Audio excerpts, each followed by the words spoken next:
go out and pick it up. I'm going to put glasses halfway at. No, I'm going to do that. Sorry. Yes, sir. We can deliberate, with that communication thing. You emailed Fred? I did. He did. I sent you 3 emails to your AHPS. Okay, well, I'm sitting here looking at my pad front of us. Hit your refresh button.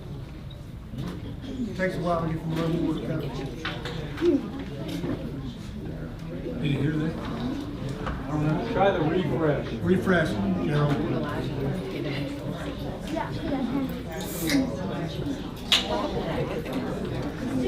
I'm all right. I made it through the week. He's returned, he don't know what it is. What is a Monday? Well, 5 Zoom meetings. 4 at university and 2 at high schools. Actually, I know you're saying.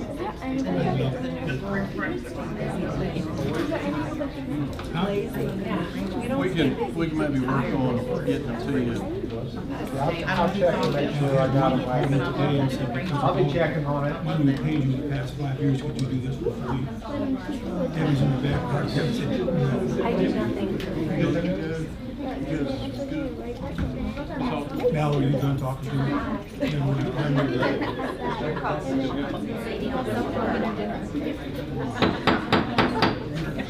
If I could have your attention, please, I'd like to call to order the October 20th, 2025 meeting of the Allegheny Highlands Public School Board. If you will, stand with me if you're able for a moment of silence, followed by the pledge of allegiance.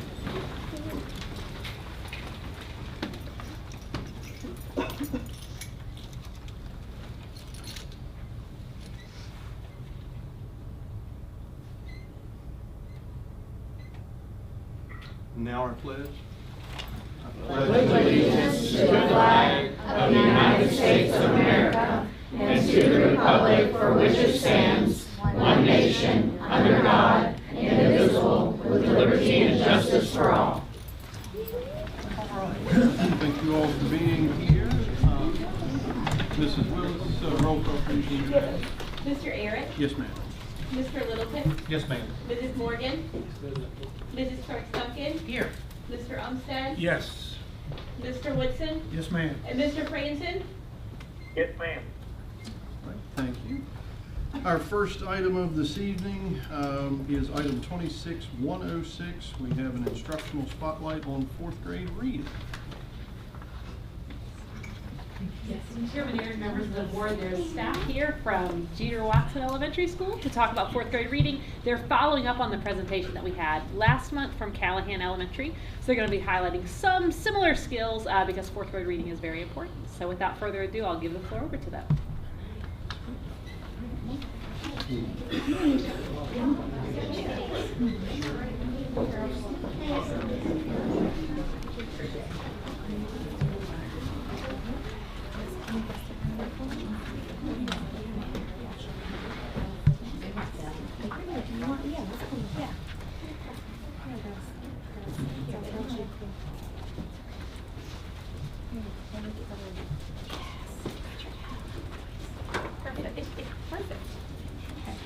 Good evening, members of our school board and superintendents, Ms. Dee Johnson and Ms. Halterman. I'm Courtney Crawford. I'm a 4th grade teacher at Jeter Watson, and I have my teammates, Ms. Calhoun and Ms. Slusser with me, and we also have some of our wonderful 4th grade students. Guys, if you'll just kind of wave when I call your name, okay? Easton Martin, Anisha Scott, we have Sadie Helmenthaler, Owen Horton, Skylar Booker, Leah Miller, and Oscar Garcia. All right, we have a slideshow.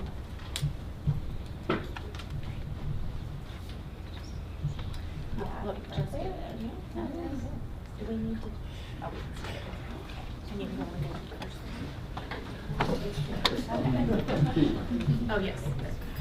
In 4th grade, developing skilled readers is central to success with the Virginia SOLs. As students transition from learning to read toward reading to learn across all content areas. At this stage, building reading stamina is critical, with students engaging in longer, more complex chapter books that fall within their Lexile range to strengthen comprehension and persistence. Instruction emphasizes fluency through repeated practice and purposeful oral reading, supporting accuracy, expression, and pace.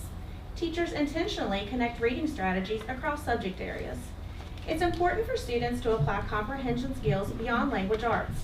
Guided by the framework of the reading rope, instruction weaves together word recognition, background knowledge, vocabulary language structures, verbal reasoning, and literacy knowledge, ensuring students grow into proficient, confident readers prepared for the increasing rigor of upper elementary. Okay.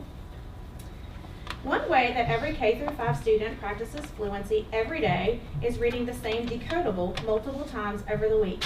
A decodable is an important part of structured literacy instruction, where a student is given a controlled text that includes only the phonics patterns and irregular words that they have been exposed to. You can see here that the vowel team is AI. It is repeated multiple times within the text. The purpose of these readings is to increase a student's accuracy and fluency.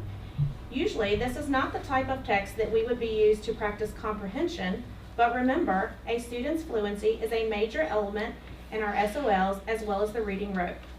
A decodable is a very important stepping stone for a struggling reader as well as a fluent reader. This is the reason that most of our reading homework from Jeter Watson is to practice reading and rereading a decodable for homework. Our 5th graders even love having contests on Friday. They want to see who is the fastest and most fluent reader.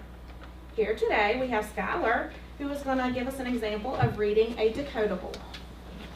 The quaint shop. The quaint shop is a spot to get a bite when someone is hungry. It is by the train stop. The shop sells muffins, eggs, pancakes, and drinks. The waitress with a pigtail at the quaint shop likes to chat and will not complain. She will get a muffin and some milk. Take it to you. If someone has a train to catch, she will grab a bag, fill it with muffins, and to go and pass it to you. The muffins are yummy. One time the waitress with the pigtail had an element. She did compliment the boss. Complained. The boss of the quaint shop felt badly. The element did impair the waitress. It was tricky to get muffins and drinks. It was tricky to get the pancakes. The waitress was straining to do the job. The boss felt sad. Come home and rest, said the boss to the waitress. We will be fine. Take Tom off, get well. The waitress did smile. Thanks for the time to rest. I will be back.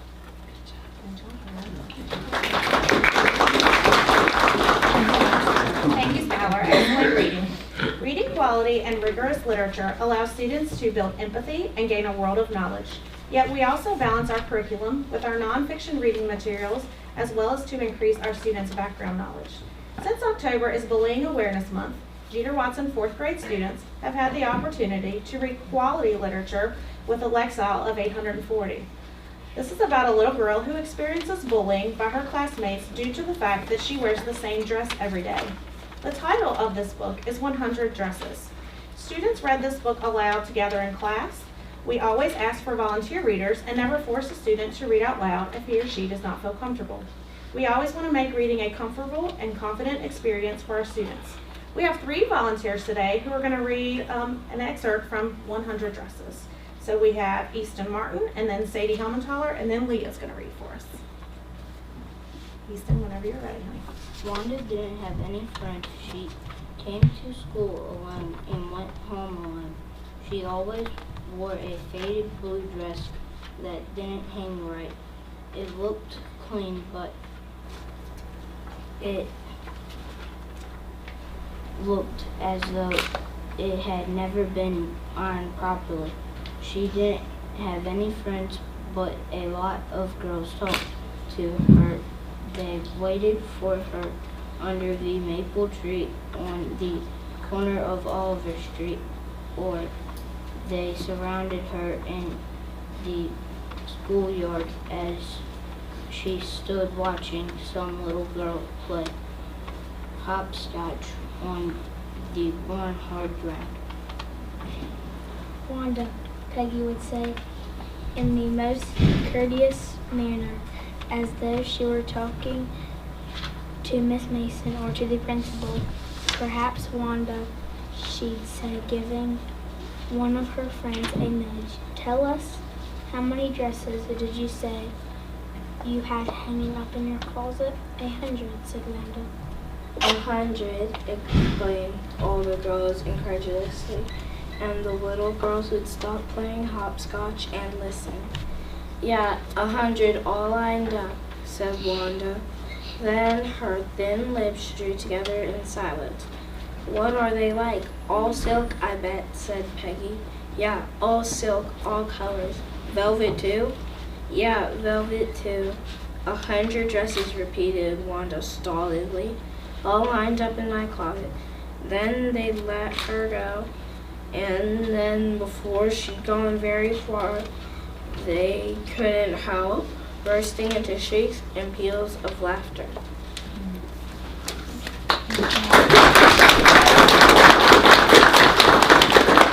Thank you three for your wonderful fluent reading skills. We always want to ensure student engagement when students read aloud, and we want everyone to have an opportunity to practice their fluency. After reading the realistic fiction book 100 Dresses, Jeter Watson 4th grade students read a nonfiction book about bullying called Bullying Hurts Everyone. This had a Lexile of 970. We practiced a reading strategy called choral reading, where students read aloud together. Therefore, everyone has an opportunity to practice their fluency together in a safe environment. Now we have three students who will read us an excerpt from Bullying Hurts Everyone using the choral reading strategy. So we have Owen, Anisha, and Oscar who are going to read that for us.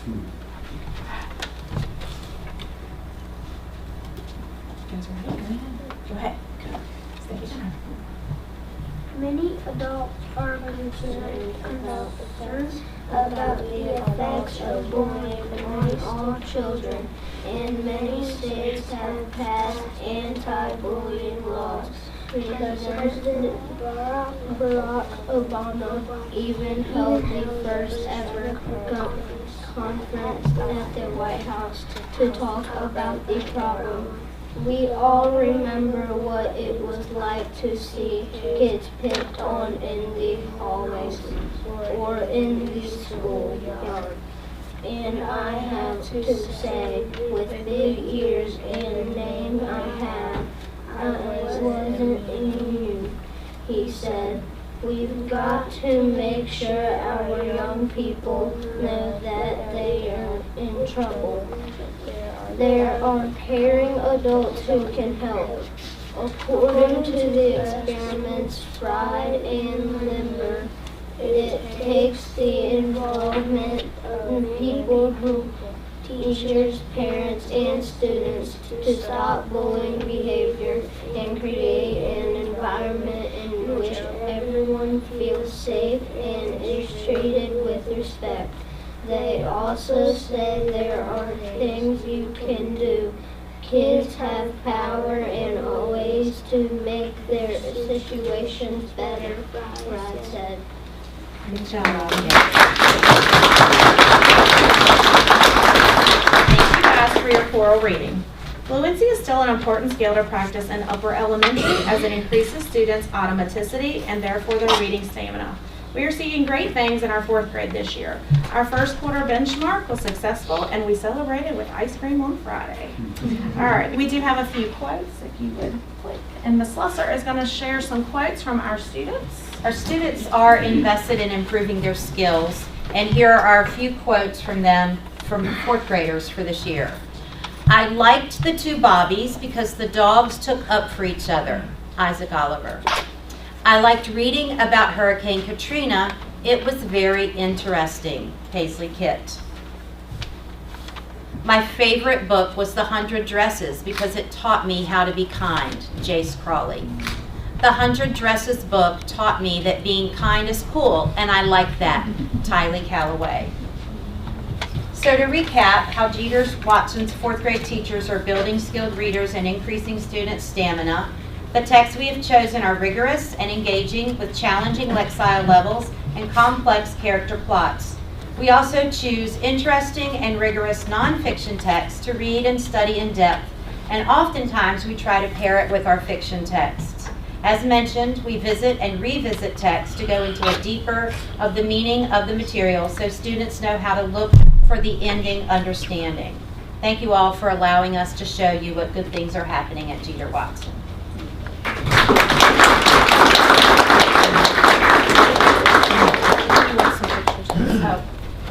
You all will make sure Mr. Leasing can get the picture. You want to see here? Yeah, it's fine. This slide right through the mud.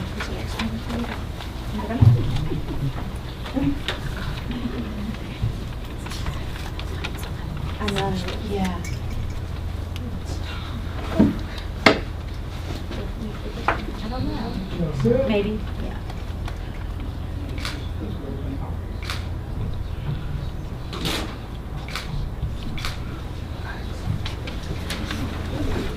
Thank you all very much.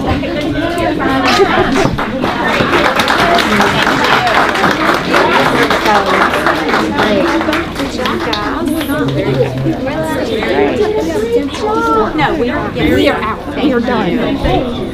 I'm starving and I gotta eat. You grab my water bottle.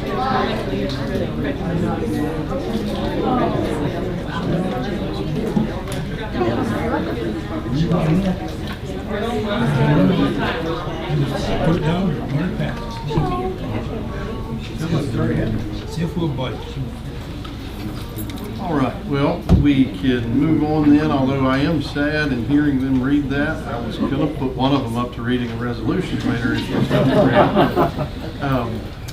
That will then bring us to item 26107, the consent agenda. Inside of the consent agenda, we have the approval of minutes from our September 8th work session and called meeting, our September 15th regular meeting, and September 22nd work session, a review of paid bills, consideration of approval of CMS leadership students to Williamsburg 10/24/25 to 10/25/25. Consider approval of CMS students to Arlington, Virginia 11/24/25 to 11/25/25. Consider approval of AHS band and choir students to New York 4/09/25 to 4/12/25. Do we have any? He's 26. I was, okay. It's a mystery. All right, let me amend that. Consider approval of AHS band and choir students to New York, April 9th, 26 to April 12th, 26. That has that be correct. Any discussion or questions from the board on the consent agenda? If not, I'll entertain a motion to approve. I'll make a motion to approve. Motion by Mr. Coach Duncan. Do we have a second? Second. Second by Mr. Littleton. Roll call, please, Mrs. Willis. Mr. Aaron. Yes, ma'am. Mr. Franson. Yes, ma'am. Mr. Littleton. Yes, ma'am. Mrs. Crooks Duncan. Yes. Mr. Umstead. Yes. Mr. Woodson. Yes, ma'am. All right, thank you very much. Brings us to item 26108, informational items. Contained therein, we have the cafeteria report, capital improvement and operational maintenance updates, a budget report, vision operational updates, and board development materials, SOL cut scores and accountability changes. That's a hot topic. Instruction gear up update, instrumental music update, FAFSA completion tool, project engage, and a recap of opportunities and upcoming events. Any discussion or questions on the informational items? Ms. Halterman, did you have anything to color in with those? Yes, I'll just highlight two of those for you all this evening. One is that cut score update. If you click into that, or any member of the public clicks into that on the agenda, it'll help you go to the Virginia Board of Education, Virginia Department of Education specialized webpage on that topic. So they are accepting feedback on that topic, and I know there have been a number of people who've indicated they might have that, and that's a great way to navigate that and provide that. And then excitingly, that Gear Up update, in May of 2024 and September of 2024, we provided an update on a grant application called a Gear Up application, and that grant actually came through this month.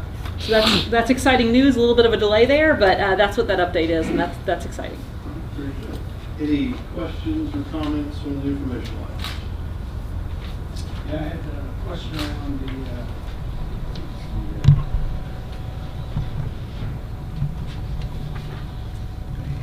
Section That's it. Item 3 under subsection D. Yeah, instructional music update. So do we have any plans around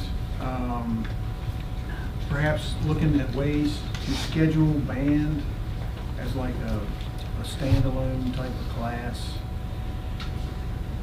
I'm not the expert on the high school schedule, of course, but I can answer a little bit. There are instrumental music courses in the school day for students who are interested in that, as well as the program after school. The high school is looking at its overall schedule for next year, trying to think about that and changes with the SOL system, because that's going to have to be accommodated in the overall schedule. So there might be some shaping that happens between now and next year. A standalone class has not been what's been recommended by our music department. Our music department is feeling successful with the band program after school for some various reasons. But it is helpful to note that that schedule is being looked at all together because of the way the SOL testing windows will fall. So the hard part about that for me is that SOL testing windows are not solely related to instrumental music, right? I mean, the whole idea is, will it make sense to test the kids in 2 different windows or 1 window next year? Does that follow for everybody? Yeah, I follow. Yes, and the investment we've made in providing instruments and things of that nature certainly are encouraging, and I think probably very well received, I can imagine. But I still think in order, I think, to get our numbers up in the band, specifically the marching band, I think we got to consider all options and look for anything that's viable to make that happen, because I'm not sure our after school thing standalone will do what we need it to do as far as the numbers go. Yeah, it's definitely a complicated piece, but there's one thing that your comment prompts me to share, just with the board, of course, but also with the community who may be listening, because we have noticed this. We have specifically asked that the community cheer for the band as part of that effort, and you could really hear that on Friday night. That was a really marked piece, and we really, really appreciate that, because part of the work here is helping our band students feel successful, and we appreciate the initiative on that. Thank you for reminding me of that. Yeah, I think I was there. It's wonderful. If we can figure out how to get more of them, even more. Absolutely, and the other piece in that agenda item there, just to make sure everybody is aware, including people who might be listening for the first time, we received a $50,000 innovation planning grant, with that being focused on the arts overall. Okay, so that's the arts overall. It's not just instrumental music. We're really excited to get underway with that, but we have to wait on some more direction before we can do that. So that'll also help us think about some different things for next year or years in the future. Well, I got a comment while the Hall of Fame was going on, that the Hall of Fame seems to be reserved for only sports, people have excelled in sports, and they would like that to be more perhaps arts, sports, any sort of any occupation. Yeah, that's a cool idea. The Athletic Hall of Fame obviously is athletic, but the VHSL piece, I hear, because some of those arts activities are VHSL. So we'll make a note of that. So the Sports Hall of Fame is strictly sports, period.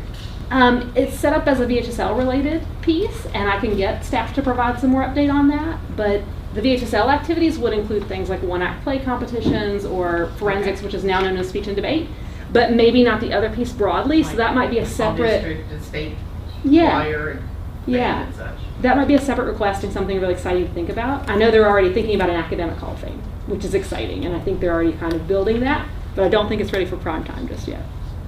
It's a good suggestion. Yes, I do. I've been here since '83.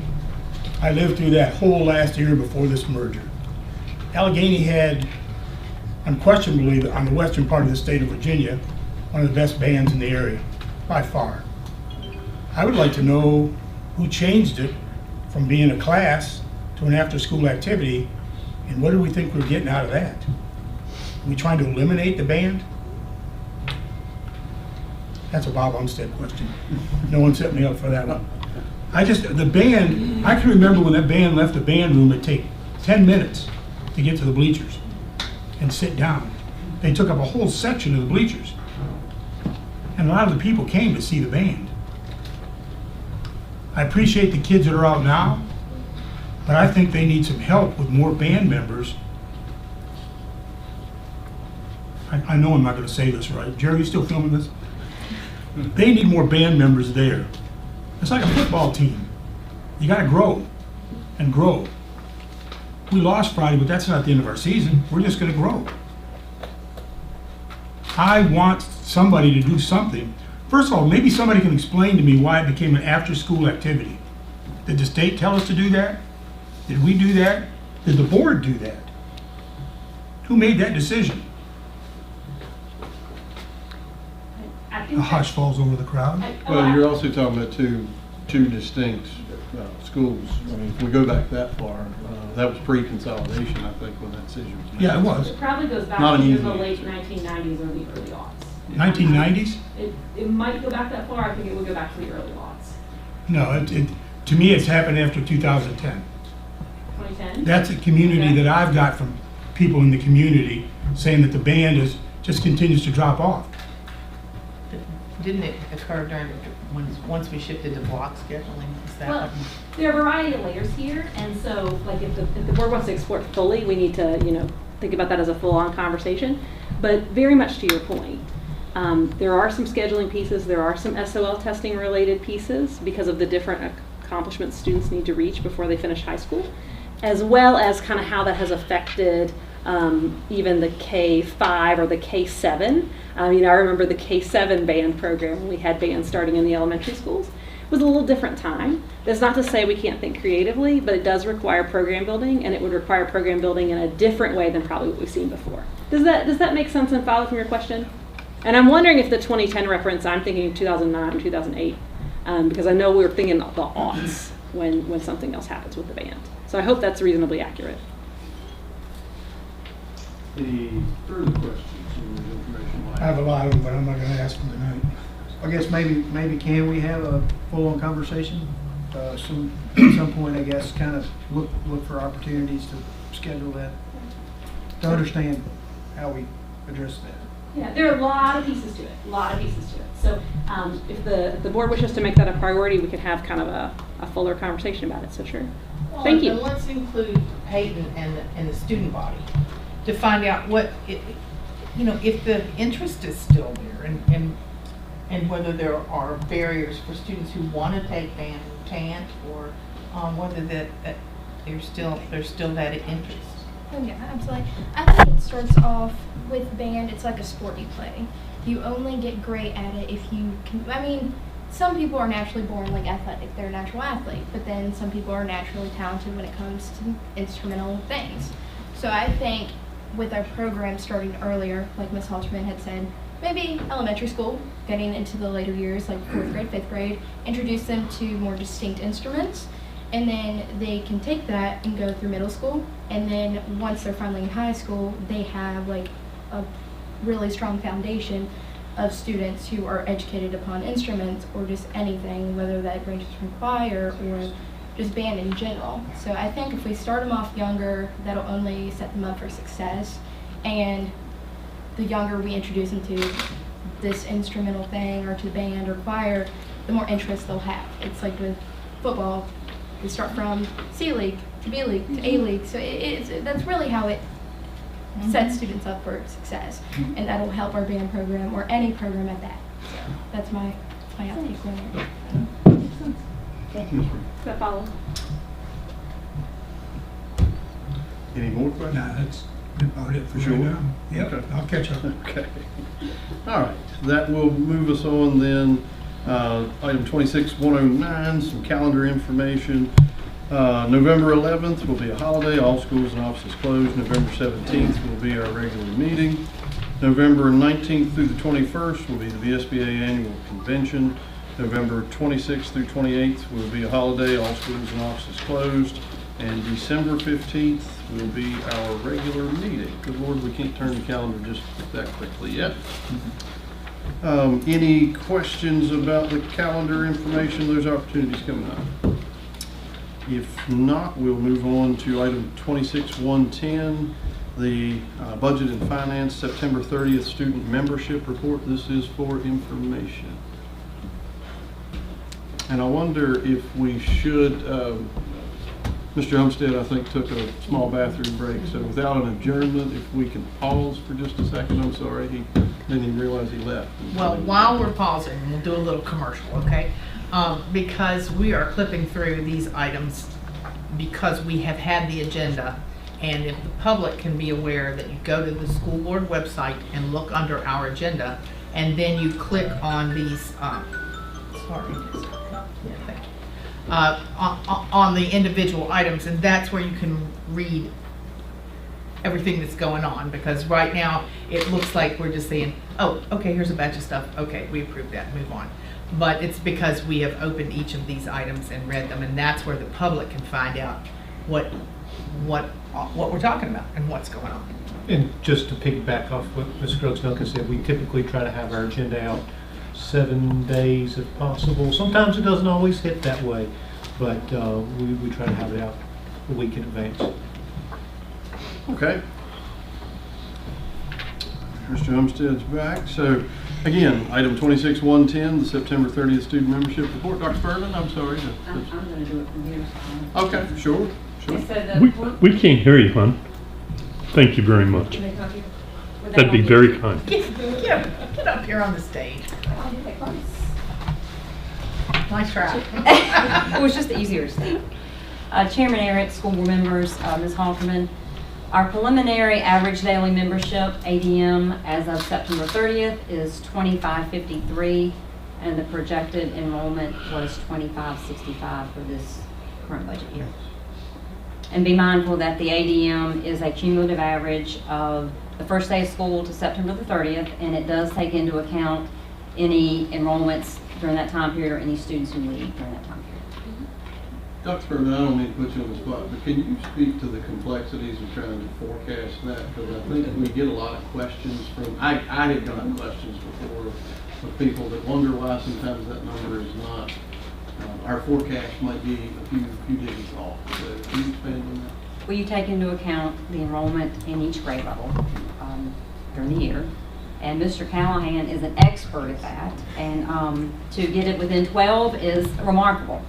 So without saying any more, and it is difficult to do. Any other questions?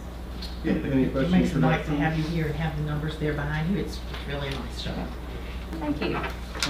Thank you, Dr. Furman. Bring us to item 26-111, under instructional reports and recommendations. We have a report from the Jackson River Government School. Mr. Ross.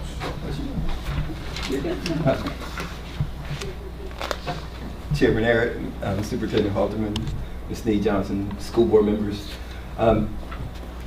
Normally, Mr. Graham does this report, but unfortunately he had a conflict this evening, so he wasn't able to make it.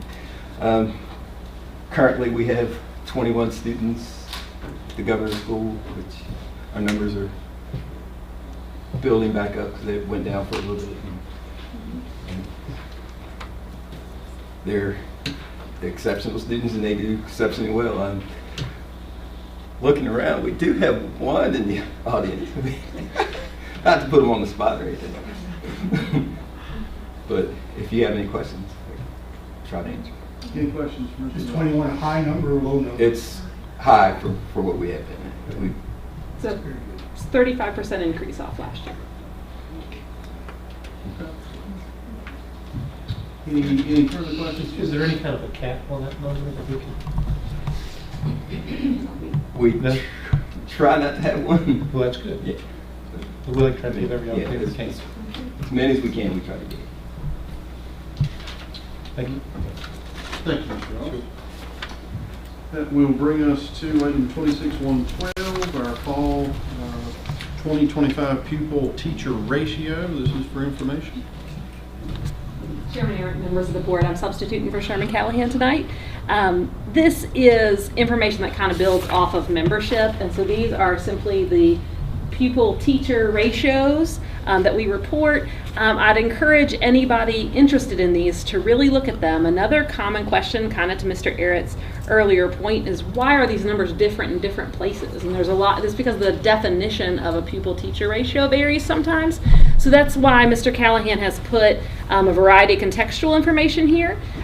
So division-wide, the pupil-teacher total instructional staff ratio is 11.3 students to 1 staff, so 1 teacher. That includes all certified staff.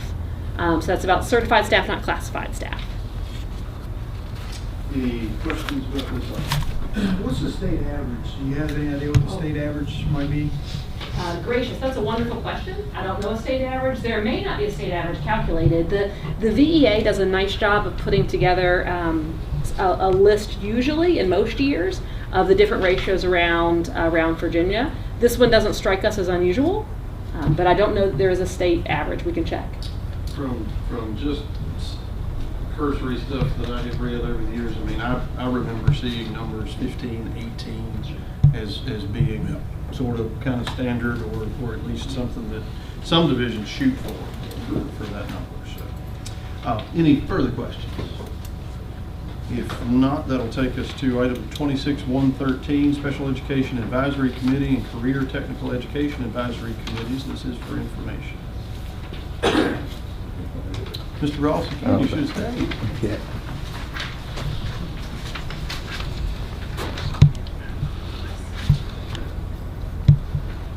Each year around this time, we give you the committee members for special ed and CTE.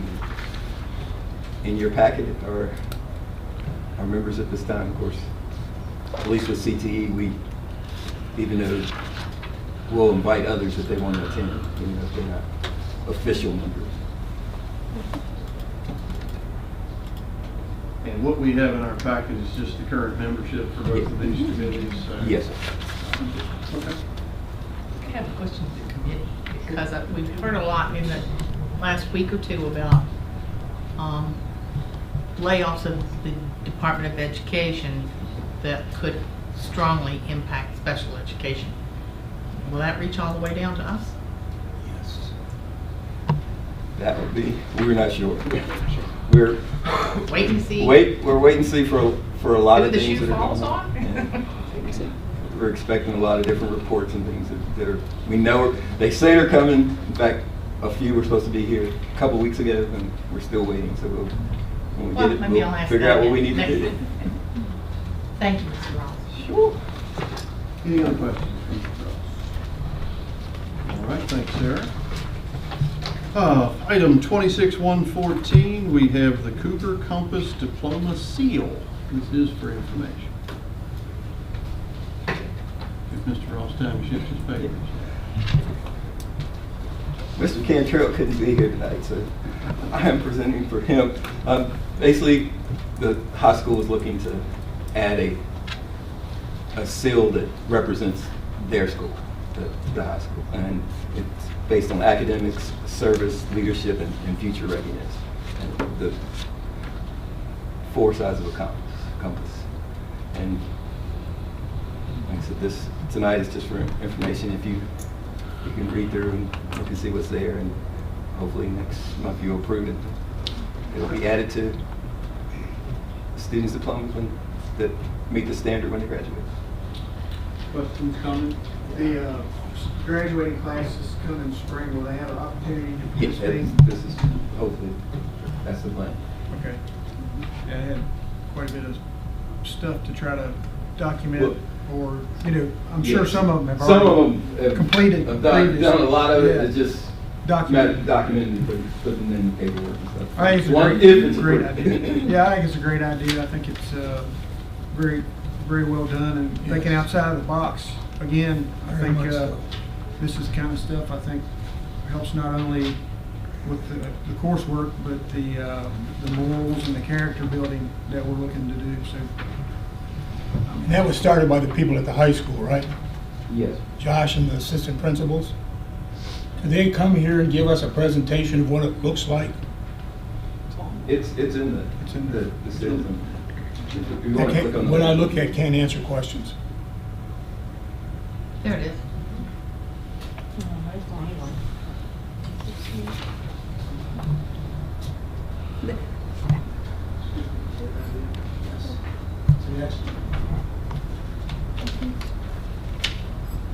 Any other questions about this, Mr. Ross?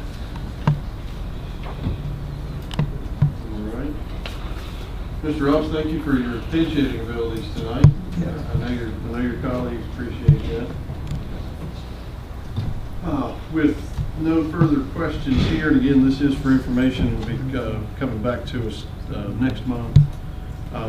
We can move on then to item 26-115, which is to consider a board member workforce development credential liaison. And this potentially is for action. Ms. Hawkins. Yes, and Chairman Aaron, members of the board, Mr. Ross and I bring you this together really, as well as Mr. Kraft and Mr. Cantrell. There's some conversation in the community to think about some ways to help quantify our students' workforce readiness so that can be a strength of our region, right? And that can be something that can be of assistance to employers. The conversations surrounding that might be more complicated than it first meets the eye. Because there are a lot of rules to what credentials students can earn in high school and how those impact their graduation and how those impact the Commonwealth of Virginia's accountability metrics. So it's got a lot of layers to it.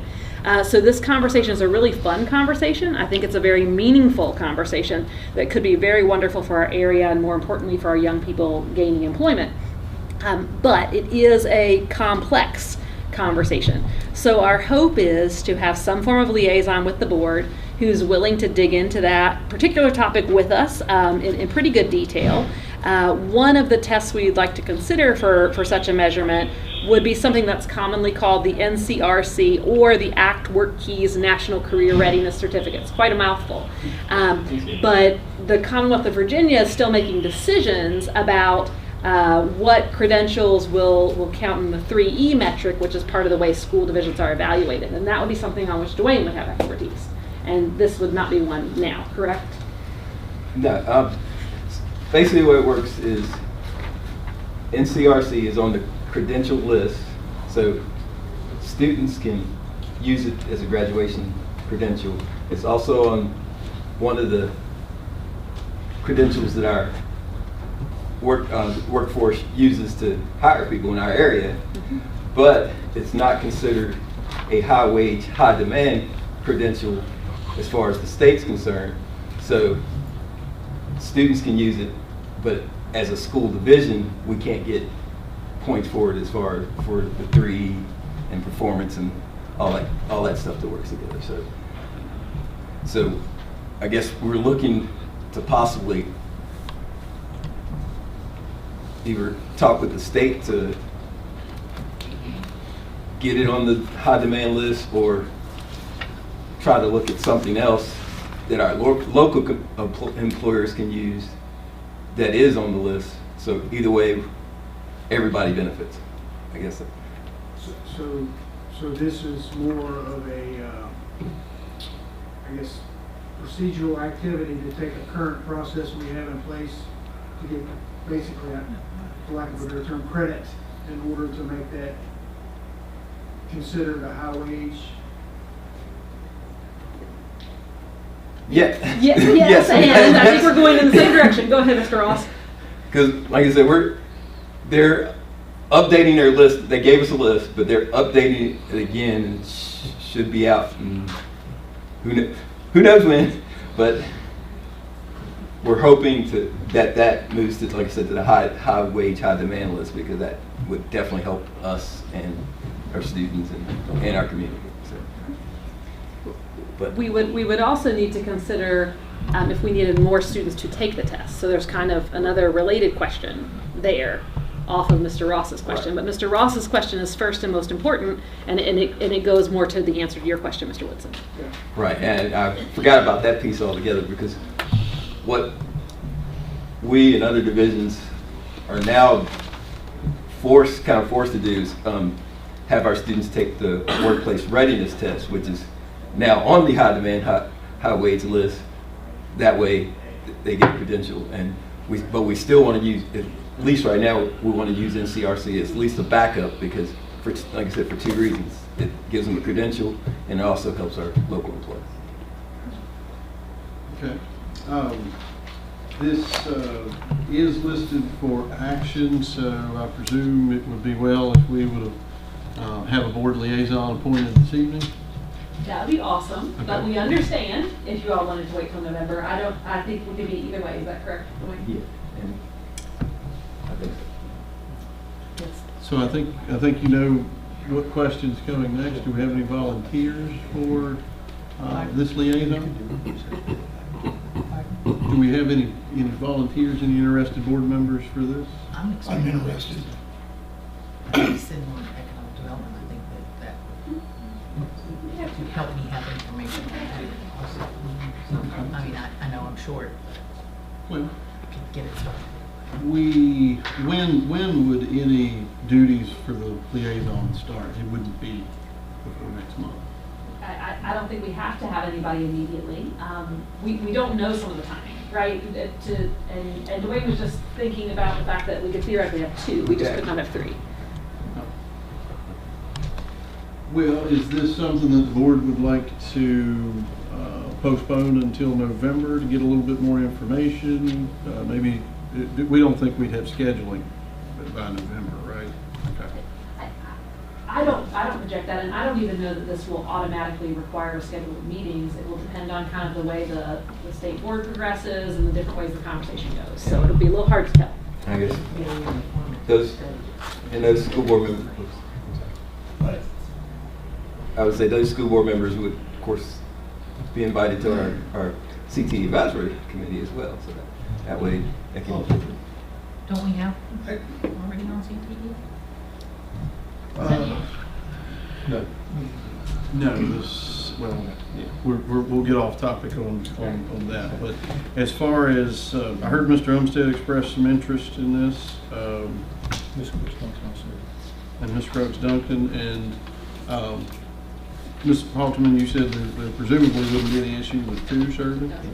So can we make this easy, and that be what we do? Okay. I make a motion to approve, Mr. Chairman, and to appoint Mr. Olmsted and Ms. Scruggs Duncan. Okay, as liaison, so we have a motion by Mr. Littleton. Do we have a second? I'll second it. Second by Mr. Woodson. Roll call, please, Ms. Wood. Mr. Aaron? Yes, ma'am. Mr. Franson? Yes, ma'am. Mr. Littleton? Yes, ma'am. Mrs. Scruggs Duncan? Yes, ma'am. Mr. Umstead? Yes. And Mr. Woodson? Yes, ma'am. All right, very good. That would then bring us to item 26-116, consider approval of resolution for American Education Week. This is for action. Yes, Chairman Eric, members of the board. American Education Week's almost here again. It's hard to believe, but it is the week before Thanksgiving each year, so that's November 17th through 21st. It's the 104th observance of American Education Week. So it's been the AHPS tradition to honor all of our staff through events such as American Education Week, and there is a resolution for someone to read. I'm sorry that the students have left. That is true. I was meeting with fourth graders. Can I put you on the spot? Would you like to read the resolution? Sure. Let me give you the hard copy there. How about that? Yeah, just from there to there. Okay, gotcha. All the whereases. Whereas public schools are the backbone of our democracy, providing young people with the tools they need to maintain our nation's precious values of freedom, civility, and equality, and whereas by equipping young Americans with both practical skills and broader intellectual abilities, schools give them hope for and access to a productive future, and whereas all education employees, be they custodians or teachers, bus drivers or librarians, work tirelessly to serve our children and communities with care and professionalism, whereas schools are community linchpins bringing together adults and children, educators and volunteers, business leaders and elected officials in a common enterprise, and whereas Allegheny Highlands public school employees have demonstrated outstanding commitment and success in serving the needs of our community and its children. Now therefore, be it resolved that the Allegheny Highlands School Board hereby proclaims November 17, 2025 as the 104th annual observance of American Education Week. Thank you very much. So we have that resolution. Do we have a motion and a second? So moved. A motion by Mr. Umstead. Do we have a second? Second by Mr. Woodson. Roll call, please, Mrs. Willis. Mr. Aaron? Yes, ma'am. Mr. Quinton? Yes, ma'am. Mr. Littleton? Yes, ma'am. Mrs. Craig-Duncan? Mr. Umstead? Yes. And Mr. Woodson? Yes, ma'am. All right. Thank you very much again, sir. Under administrative reports and recommendations, we have item 26-117, consider approval of board norms. This is in reference to the September 8th work session that we had where we principally went over a potential revision to our board norms and protocols. It occurred to me when the agenda came out, and Mrs. Morgan was on, Ms. Morgan didn't know if she would be able to remotely participate at that point. I think a revision to board norms and protocols might be best if we can get all members present, at least in person or electronically. So if it would please the board, I would recommend that we postpone this until perhaps next regular meeting in November. Any thoughts on that? I agree, Mr. Eric. I think if we want to be making changes to the way our board works, we need to have everyone here present to be able to vote. Okay. I guess I had planned to table this, or make a motion to table it anyway. I still feel like somehow if we could weave in a discussion meeting where we actually talk through the document. I know you crafted a document and we all got copies and we've all probably have read it by now, I'm sure, but I don't know, I'd like to make a motion to table until we can all sit in a room and talk through it versus just take action on it, if that's something we could consider. I'm not sure that Mr. Umstead heard all of what you said. I don't want to make you repeat it or anything, but can you just give a Reader's Digest so he understands what's I being probably know discussed? what he said. I'm going to make a motion, I made a motion to table the board norms until we can have a sit-down discussion about the document together. I think I agree with Ms. Danielle not here. It'd be good not to vote on it, but I just would rather like go a step further and table it until we can all sit down and talk through it. Is that in the form of a motion? I did. Second. Not sure we're to that point, but we do, I'm not sure that he made a motion. I think he was talking about making a motion. Did you make a motion? I did, yeah, I'd like to make a motion. So you would like to table it. I don't want to be nitpicky here, but I think Robert's rule says table means that we're going to lay it down for this meeting. If it might be better if what I understood you to say, if you want to make a motion to postpone it indefinitely, No, I just like to. that might be. Yeah, my motion is to table it until we're able to have a face-to-face discussion through the document. Okay. Like a work session? Correct. And I'll second that again. Okay. So we have a motion. I feel like we should probably have a bit of discussion on that. So any comments, any discussion about the motion and the second to table until a work session's had? Until we have a work session. Just please don't have it on Mr. Franson, you're tracking with all of that. The proposal by Mr. Woodson is to table, postpone the action on board norms and protocols until we've had a second work session. Is that correct? Yeah. Again, I guess the thought process is we got the document at the last work session. We've all had a chance to read it by now, and the thought process would be that we'll have discussion about the document at the next one. And then, I don't know if Gerald could hear me, but I think, Gerald, you understood all of that, is that right? Yeah. Okay. I suppose the only issue that I would take with that is that was September 8th work session. What we kind of laid out at the work session is that we would collaborate. We knew we had a month and a half to go over that document, and I haven't heard any feedback on the document. So I don't think that a work session idea is necessarily bad.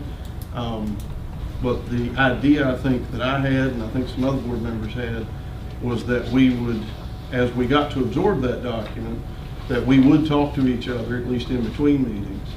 And then at least a rough consensus could be found to where if we needed another board or another work session to lay everything out, the potential revisions to that initial document. But I think that would be my reservation, is without any indication as to what needs to be revised, we're going to start with the document that we had a month and a half ago. Yeah, I think the intent is to have everyone in the same room at the same time rather than have multiple individual phone calls. So that's the intent of the motion. Okay. But you understand what I mean, because I haven't heard, and I did reach out to at least a few board members, and they, to me, I haven't heard any feedback on what revisions might be well for some board members. And that's where, when the board sits down to try to agree on a single document, there very well may be difference of opinion, at least slightly, between 7 different members. So that's what I would encourage the board to do, regardless of what we do, whether we're postponing this until we have a work session. But at some point, there has to be some good discussion and a document on the table that we will call a vote on. Oh, absolutely, yeah, and I think the intent, I've gone through the document, I have several items, but again, several items to discuss about the changes, potential changes. Right. But that's just my opinion. And again, I think together we can collectively probably come out with a much stronger, better document that everyone's kind of good with. I think it's hard to do with individual phone calls. No, I don't disagree that the whole board should help craft the document, you know, have input on the crafting of it, instead of just accepting it as. I don't disagree with having another, with a work session to further hone the new norms, if we're changing the norms from what we set at this time last year. I just don't want to continue to kick the ball down the road, because like Mr. Harris said, we're back in September, we got it, and it's just been kind of sitting still. I mean, if, I'll be 100% honest, if Ms. Morgan was here, I'd want to vote on tonight, that'd be a yes vote. Well, I think it's at least mildly disappointing to me. We have had this to look at since September 8th, and if we've got board members that have some things they want to discuss about it, I think we should discuss them. And that can, it's not zero sum. We can all have regular discussions in between meetings, as we're allowed to do, and then we can also schedule work sessions to hammer out, maybe go that final mile, I guess maybe would be the way to put it.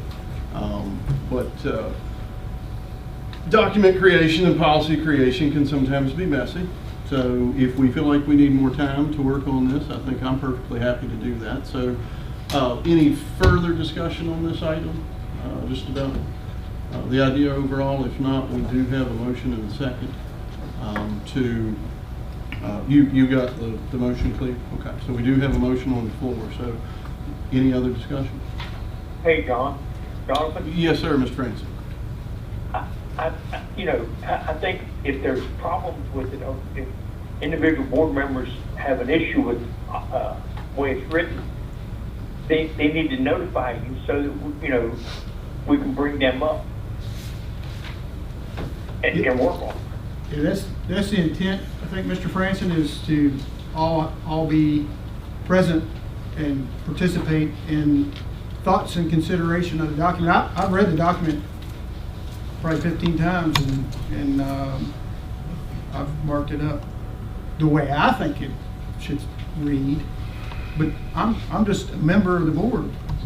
I think the whole board ought to have the same type of input, and we ought to hear each other out. It's easier to have a discussion when everyone's in a room together than it is trying to corral phone calls, in my opinion. Okay. Any other comments? All right, with no other comments, roll call please, if you will, Mrs. Willis. Mr. Ayers? I'm sorry, can you read the motion? The motion is to table the board norm discussion until a work session can be held. Is that correct, Mr. Wisdom? Yes, ma'am. Let me just pause for just a second, because I don't want to try to amend the agenda, and maybe this is a good discussion to have inside of this motion. Would the board like to schedule a work session tonight so that we can at least feel like we're moving forward on this? Sure. Sure. Does everybody want to get their phones out and tell me what a good date is? Tonight? Oh, I thought you meant Well, like you tonight. you said no. I You mean, said- we're here. Well, Mr. Woodson's asking for a subsequent work session, so what, if we can come up with a date, how far into the future does the board feel like it needs? Next regular meeting is what, the 17th? November?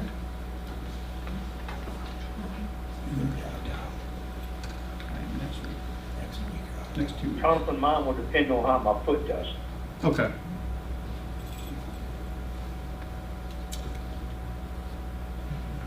I'm free just Superintendent about any time Hoffman, next week and the following week. Can I put you a little bit on the spot and then ask you what your calendar and or, is there any dates here that I might be missing?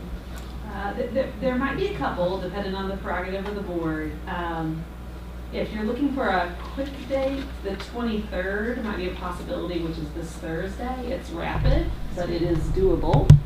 The next week is challenging because of an important conference. There's a statewide conference affecting that week. So later into the week might be okay, but we also realize that's Halloween week, so want to be cognizant of that. And then the calendar is a little clearer as we open November. Does that help you? With being election day, so I'm probably trying to. Right. So that's a really good point, Ms. Scruggs Duncan. I'm glad you brought that up, because the 4th is, of course, election day. If the board's looking for a Monday, getting into November, November 3rd is probably out. November 10th would probably be workable. I could do the 10th. I'm asking for the way. Yeah, but you're asking for not a Monday, correct? I could do the If you 11th. don't mind, if any other day. That's a holiday. How about Tuesday? The 11th is a holiday. It might affect some schedules. All schools and offices are closed that day. So Probably want to stay away from the holidays just Yeah. for a lot of different reasons.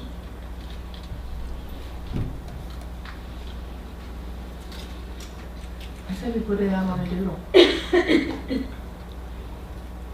don't know if you guys use it all the time. yeah, I like doodle. So we want to just poll the board for a work session? We can, and if it's comfortable for the board, we can spot like 2 or 3 days roughly in that window, and then just put those on a doodle poll. Well, and Miss Morgan's not even here. Yeah, we want to make sure she's there. Okay. It has to be a date that all board members can attend. Okay, Ms. Willis, I'm so sorry. I think we're ready now for that one. Are we ready now? I'm pretty sure. Yes. Okay. Mr. Aaron. Yes, ma'am. Mr. Frameson. Yes, ma'am. Mr. Littleton. Yes, ma'am. Mrs. Scruggs Duncan. Yes, ma'am. Mr. Umstead.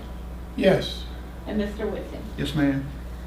All right, that will take us to item 26-118, bus fuel mileage reimbursement rate. This is for action. That didn't have a date on it, did it? Not yet. No, she's going to send out a poll.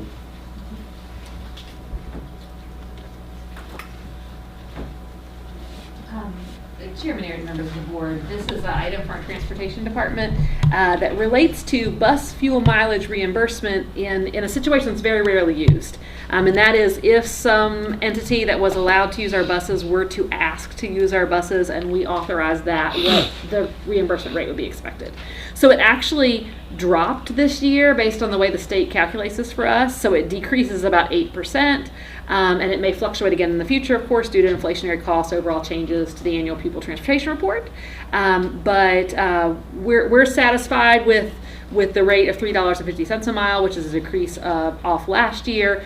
This is very rarely used. In fact, we can't think of a time it has been used, but we are supposed to have that available in case we need it. So we'd suggest action in November on this. Action in November. That's fine. And this is cost It's per mile, just- and they furnish their own gas. It's like paying us back, right? If we were to loan out the buses for some reason to a local entity. I think about this like sometimes I've seen buses transport people, like school buses used to transport people, say from a parking location to a fair or something like that. That kind of thing. Question, if that takes place, whose insurance covers that? Ours or theirs? That's a great question, and we would always check with our insurance provider based on the specifics of the situation, because it can vary a little bit. We've checked on this for another situation before, and the answer was the other party's insurance. That was for a specific situation, that was specific parameters. So we would ask based on the specific situation. Does that make sense? Thank you. Yeah, absolutely. Just clarification, the mileage reimbursement rate is listed for action on the agenda, but I see in the packet it says it's provided for information. So for clarity, this is supposed to be for information this evening, right? I believe that's the way it was intended, unless the board wants to change that. Thank you. I think we can act on it. Thanks for grace. Does anybody feel the need to wait for this? It's listed for as action, so do we have any questions about this? I'm fine with they can adjust and do what they have to do. One less thing to do next month. It's simply the memo that's I make a information. motion that we accept this as the rate. We have a motion by Ms. Scruggs Duncan. Do we have a second? Second. Second by Mr. Umstead. Roll call, please, Ms. Miller. Mr. Aaron. Yes, ma'am. Mr. Crington. Yes, ma'am. Mr. Littleton. Yes, ma'am. Mrs. Scruggs Duncan. Yes. Mr. Umstead. Yes. And Mr. Woodson. Yes, ma'am. All right. Item 26-119, strategic plan update. This is for information. Great. Chairman Eric, members of the board, we're continuing to work on strategic plan updates and considerations of those as the board's aware. We've used some survey instruments to get some feedback from some different stakeholder groups, including most recently our advisory committees. So that's coming in, and that's helpful. It's been very helpful to see. And there's also a specific opportunity for the board later in the week to help us with this planning process. Just to recap, it's a little bit confusing because we're also revising our comprehensive plan at roughly the same time. And these are two different plans. The comprehensive plan is designed to kind of be almost everything we do. The strategic plan is a couple of top of the morning goals is what I like to call them. Things that people can wake up and think about and realize these are school division priorities. So as we work through that process, the goals that the board established in 2022, broadly speaking, have worked well for us. That's been the general feedback we've had so far. From that feedback, we've found out some items to celebrate. So those are summarized in the memo, but I'd just love to read those because it's always a real privilege to commend the hard work of our students and staff. On our student engagement goal, we've been very excited to see robustly improved attendance at the elementary level in particular. We really see that as foundational for kids participating well in class and then achieving well on tests or any other metrics. So we're super excited about that. That's a lot of hard work from a lot of families, a lot of staff, a lot of students. Future ready for the community is our goal about the transition to adulthood and making those opportunities that we have to prepare our kiddos for those opportunities they'll have as grown-ups as large and as expansive as we can. We've been really excited about that. We've highlighted a couple program expansions here, which include the reinvigoration of building management, the award-winning AHA Law and Political Science program, and MG Tech, which really cut the ribbon on their site about a week or so ago here, and that was a really neat opportunity to see. And on the communication goal, we've been so excited by hard work that really a lot of people in the school division input to, but Daryl makes sure happens every day. And that's our social media presence. It has a wide following, and we do see more and more people engaging with the academic content on that page. And that's a real positive sign for our engagement in our community as well. We really appreciate that. We'd like to take those same sort of goals, those goal areas, refine them further when we developed the plan at the beginning. We didn't know we didn't know. We were a brand new organization, right? So now we're in a position to refine those more. So some of the suggestions we're more actively considering on student engagement to deepen our focus on fourth grade reading, which is part of the reason that you've seen those two fourth grade spotlights. That's as we've explored that concept. Think about that quantification of workplace readiness metrics. We were just talking about that earlier tonight as well as any CTE program expansions we might want to further consider. And then trying to continue to refine communication tools that are strengths-focused communication and emphasis on school and home and school communication. We focused a lot from the central office level, from the overall Allegheny Highlands Public Schools level, and pulling that into the school environment.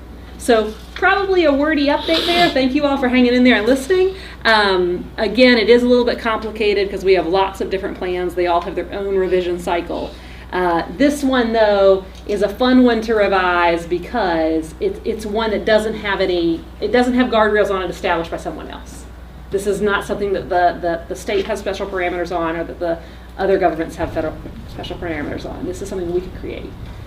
So again, there's a board member opportunity for that later this week, as well as anything anybody wants to offer as input offline or whenever. And we appreciate you all going through the process. Thank you. Thank you very much. Any questions, comments?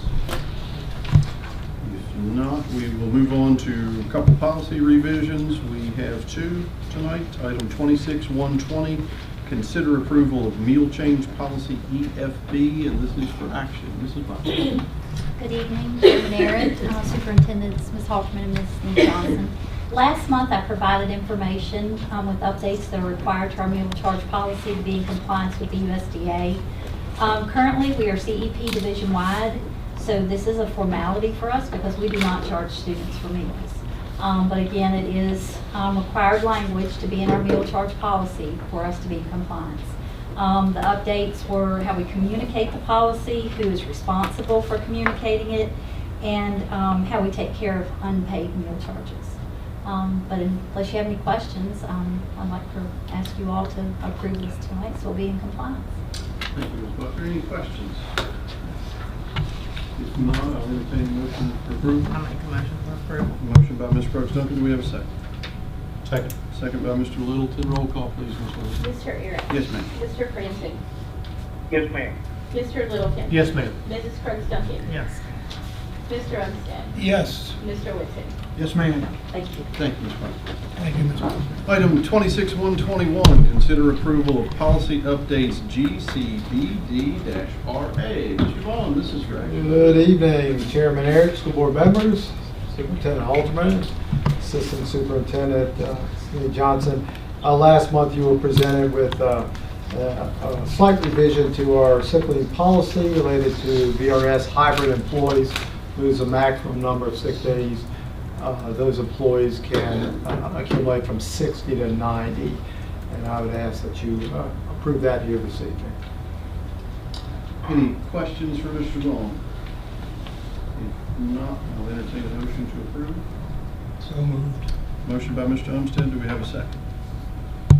Second. Second by Ms. Scruggs Duncan. Roll call, please. Mr. Aaron. Yes, ma'am. Mr. Franson. Mr. Franson.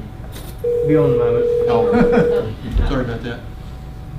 Hello. Mr. Franson, we were just about to roll call. Mrs. Willis was asking, roll calling on item 26-121, consider approval of policy updates GCBD-RA. I don't know when you cut off. Do you need Mr. Vaughn to go back over that again? No, I heard that part. It's just when he was getting ready to Okay. second it. Okay, all right. I'll first. Okay, I appreciate that. Ms. Willis, you want to start from the top again? I'll go over it again. Yes, ma'am. Mr. Aaron. Yes, ma'am. Mr. Franson. Yes, ma'am. Mr. Littleton. Yes, ma'am. Mrs. Crooks Duncan. Yes, Mr. Umstead. Yes. Mr. Yes. Whitson. Yes, ma'am. Thank you. All right, thank you very much, Mr. Vaughn. Item 26-122 is additions to the agenda. We have none this evening, so we can move on to 26-123, public comment. Do we have anyone? No one? No one has signed up to speak. Mr. Fisher, I see you just came in the back door. You don't want to speak, do you? All right. That will then move us to item 26-124, which is school board member and superintendent comments. I need to lead off that or here, Ms. Scruggs. I want to thank everybody who came out. I want to thank those fourth grade readers for standing up in front of not just a room full of people, but the whole internet full of people and reading to us. Also, want to acknowledge and congratulate the administration, because there are several things that you've been working toward that have sort of come through in the last little bit. It seems like we're sort of sitting on the precipice of change, both with the state, especially with the state, and waiting for some tangible effects of change on a national level. And I guess I'm on what you call it, I'm a short termer because my term does end at the end of December, but I will continue to care deeply and stay abreast of what's happening with this school system because I do care deeply. And in whatever you may need, I'll be here for it. And I also want to just say to our student representative that, I mean, she stays on top of things every year, and I'm really glad that we have her. Thank you, Ms. Scruggs Duncan. Mr. Umstead. Well, I'd like to thank everybody who came out, and especially the people that stayed, because I think I'd also rather be home. We had topics of conversation I think that are important. Talking about the SOLs, talking about the band. I think things we have to fix, even if we don't fix them, we have to give the community the impression that we care enough to try to fix them. I am very pleased what I've heard about the elementary, middle, and high school. The attendance seems to be increasing regularly. I have not heard many disciplinary problems. The concern I have, and I won't talk about this in public or anything else, is that with the new rules coming out and the new diplomas for graduation, somebody ought to explain to our special ed kids what's going on, because I think they need a little help understanding it. And that's a good time for me to end. Thank you. Thank you, Mr. Umstead. Mr. Franson. Gerald, wake up. Is he off? Go on. Okay. We'll pause that. Mr. Woodson. Yes, sir. Appreciate everyone's participation and being out tonight, those that are forced and those that volunteered. I think it's always good to have the public present. I think if it was a way for us to go through the agenda, maybe again line by line item, I know it takes a little more time, but I think it does help the public keep up with the agenda, and I appreciate Mrs. Scruggs Duncan's comments to help folks that normally don't sit through this to understand what we are actually doing. So that's something for us to consider. Again, great attendance. I think the high school was knocking it out of the park, thinking outside of the box with some of the items that they brought forth to this board. I think, man, how do we expand that? How do we come up with similar ideas? Elementary, middle school, you probably have them. We probably just hadn't heard about them, but those type of things at least get me excited. And the more we hear about that, the more the public hears about that. I think it's a win for us all because we like it or not, we have to participate in the character building. We're not just teaching. We're helping develop and raise little folks. So kudos to those type of ideas, and I'm excited about those. That's all I have. Thank you, Mr. Woodson. Mr. Franson, are you there? Yeah, I'm here. Some spam was calling me. They won't let me call. Okay. Go ahead if you're ready, sir. But I too want to thank everybody for coming out, and it does my heart good to listen to the instructional moments, the reading. That's just too cool to get the kids more involved, and also I think it gets the teachers more involved in the teaching aspect. But I apologize for not being there. The doctor's I don't know when he's going to let me get back on weight bearing on my foot. But when he does, I will be there. But I want to congratulate everybody for the hard work. The staff, just everybody that works down there. I mean, because good heavens, you can tell by the improvement that people are putting in the effort. And I just want everybody to know that, that we care for them, and that, because goal as a school board is to give our kids the best chance possible to succeed in life and to do good in school. So if you see moments that you think we're slacking some, let us know. We'll work on it. Thank you very much. Thank you, Jared. Ms. Bruffman.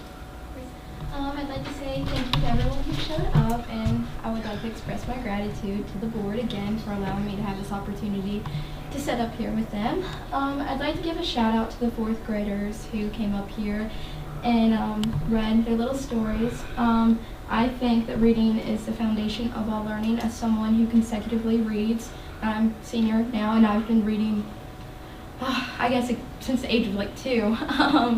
And I think by these stories that they demonstrated today, like 100 Dresses and Bullying Hurts Everyone, provides them with the empathy that they need in today's society, because they truly need it. I have a couple of books that stuck to me ever since childhood, like Bearsing Bears and Little Angel That Could. So I hope with all my heart that these stories stick with them as well. And I'd like to talk about like the Gov School program. I'm technically not in the Gov School program, but I take classes at the college. I'm getting my associate's degree. I think the Gov School program is a wonderful opportunity for students who want to excel in academics and everything else that they, just to push themselves past the limits. And I think Gov School provides them with all these opportunities. And with like the student engagement, a Hall Law and Political Science, it is a wonderful program that was recently established. And so yeah, I would like to thank you to everyone who expressed what they had to today. And yeah, thank you. Thank you. Mr. Littleton. I as well would like to thank everybody for coming out. It's great to see everybody. I also want to thank Ms. Crawford and Ms. Slusser, and I apologize, I forgot the other lady's name that was with them, with all the 4th graders, but that's always the highlight of our night. It's getting to see what our kids are doing, and it always puts a big smile on all of our faces to get to see that and be a part of that, because unfortunately we don't get to see that side of things very much. So that's a great thing for us. I just want to say thank you to everyone. It's a part of the division. I mean, it takes everyone from the superintendent down to someone who's doing a part-time little job, you know, redoing some shrubbery or something like that. It takes everyone. It takes the village to make it happen. And I'm proud to say that I'm from this great village. And also, one other thing I didn't hear tonight, I just want to also thank our administration, and I think Mr. Fisher stepped out, but I know we got a school security grant for, I think it was $240 shy of $200,000 from the state. Is that correct? That is correct. So that's $200,000 that we get to spend to try to help make the safety of our children better. That can be anything from cameras to film on windows to trying to have improving our vegetables where people come in and out. And just because you know, we always want to give our children the best opportunities, the best education we can, but we have to put safety above that, because you know, safety is everything. It's just like our health. But yes, thank everybody for coming. That's it, Mr. Chair. Thank you very much. Superintendent Halterman. Yeah, I'm going to feel like a little bit of a broken record here, but really appreciate all the shout outs tonight to several student programs. It's really exciting. It's I was at a meeting this morning when we really fully realized that our Gov School enrollment had increased 35% year to date over last year. We were very excited about that.